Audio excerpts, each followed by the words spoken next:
Hello again. Everybody likes a good comeback story. Not that our next guest ever really had to come back for much. For 2 decades, he's been rich and famous, a movie star, and so very good-looking. That's what makes him so fascinating.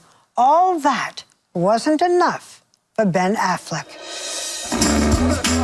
This is the year Ben Affleck took Hollywood by storm. He produced, directed, and starred in Argo. It's gonna take a miracle to get them out.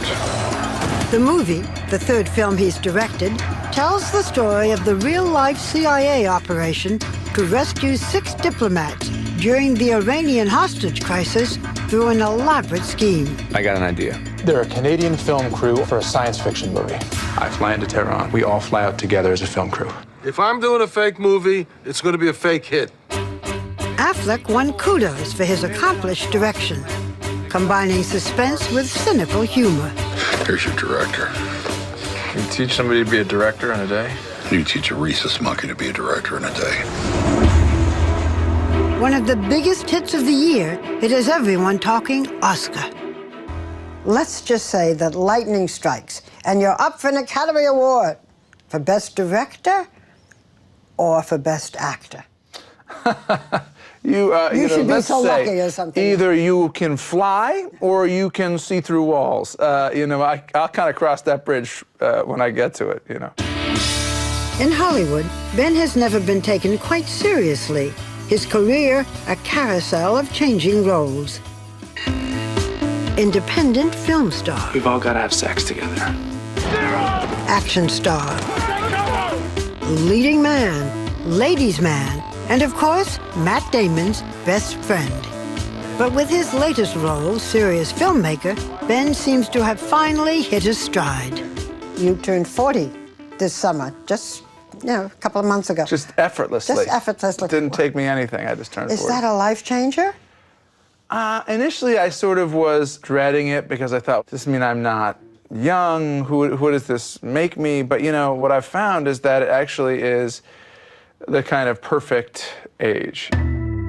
He grew up outside Boston. His father was an actor who worked as a janitor and mechanic to help support the family. His mother was a Harvard-educated teacher. I'm Ben Affleck, and I'm in the Arctic Test Chamber for the United States. He started acting at 7.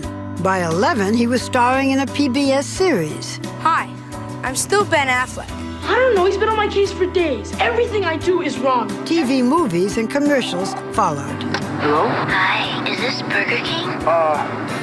Yeah, this is Burger King. When you were 12 years old, your parents divorced. Tough time? To be honest with you, the marriage was so bad and that I remember feeling relief. Your dad was an alcoholic. Yes, he was an alcoholic. Did you know that as a child? Was that part of the Yeah, I did know trauma that. of He your drank a childhood? lot. My father was what do they call him? A real alcoholic. He drank all day, drank every day. And to his credit, he got sober ultimately, and he's been sober for several decades, which I think is pretty impressive. So was it a good childhood, a difficult childhood, or what? I think it was all those things. But I had good friends, I had Matt Damon, and my brother's a great guy, and I had a nucleus of friends that I grew up with and I had support from. You go to school here? Yeah. In their early 20s, Ben and Matt began writing the film Good Will Hunting as a star vehicle for themselves. Matt played the lead. Ben was his rough-around-the-edges best friend. Look, you're my best friend, so don't take this the wrong way. But in 20 years, if you're still living here, coming over my house to watch the Patriots game, still working construction, I'll kill you. Your big break, Good Will Hunting.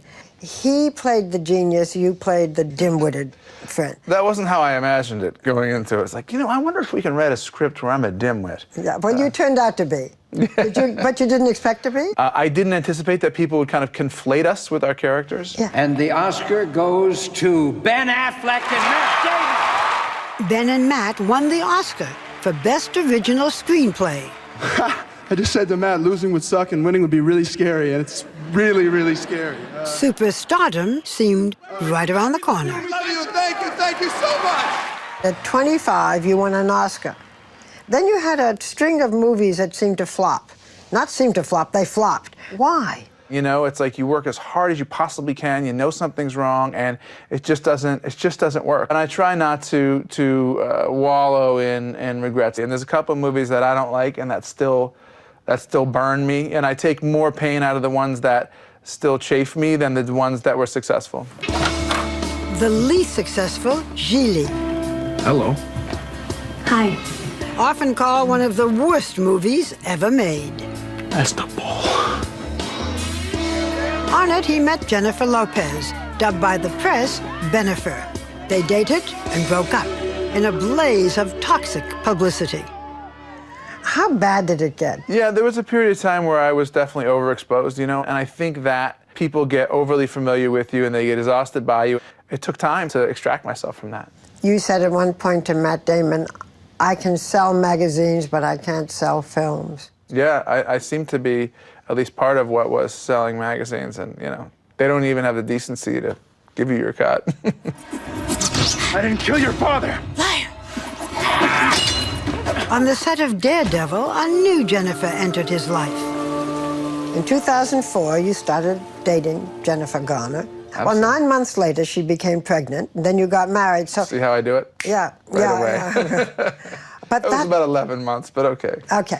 That's not necessarily the best way to begin a marriage. It's not necessarily the best way to begin a marriage. Certainly, if I was standing on the outside, I would say, geez, you got pregnant right away.